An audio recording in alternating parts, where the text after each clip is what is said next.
scrie Radu Pleciu sunt. Eu nu recunosc nimic. În momentul când puneam expoziția la Cale sau chiar aproape pe Simeze, zic, măi, ce fain ar fi să facem și la anul, așa că nu să avem 25 de ani decât știți anul. Dar să știți că e încurajator, zice, puterea asta de a crea tot timpul umor sau de a face lucruri mai deosebite, nu este din cauza că ăștia, noi caricaturiști, cum spunea Liviu, care avem o mână, desenăm cu o mână din cap care iese, am fi cu un IQ mai mare, doar că avem încă curajul de a ne juca.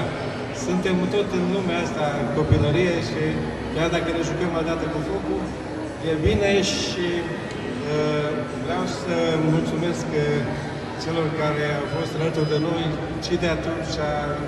Mulți ne întâlneam noi și înainte de 89, în diferite zone de cenacul SF, în special acolo s-a dezvoltat inteligența asta a Timișoarei și avem printre noi prieteni, ar fi prea multe nume de amintit, dar fiecare are un loc în inima noastră și când veți parcurge ziarele Expusul, să recunoașteți nume care sunt alături de noi acum și Ilie Peștenile, el are astăzi un rol de catalizator și Radu Soica, că e cel mai bun vocalist dintre caricaturiști, are noroc că Traian e puțin liniștit, care face mai mult.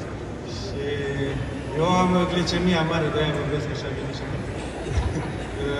Vă mulțumesc, vă rog să priviți cu găduință și cu fereastra amintirilor deschise spre ceea ce a fost și putea fi și în ziua de astăzi caricatura. Și mai departe, dacă Trinciu are nevoie de traducător din limba germană, eu sunt că în Lăgurei, așa că vă să-l ajut. Vă mulțumesc! Sergiu Nicola, îmi scuzăm. Eu nu o să vă spun prea foarte multe. Mă bucur foarte mult, în schimb, că am reușit să punem pe picioare expoziția asta, nu după 34 de ani, după vreo 2 ani de zile, timp în care n-am reușit să ne întâlnim toți 5 niciodată, dar uite că totuși, după, probabil că și la următoarea expoziție, nu o să mai dureze așa de mult și o să facem, poate chiar anul viitor, odată, poate cu salon sau o să vedem.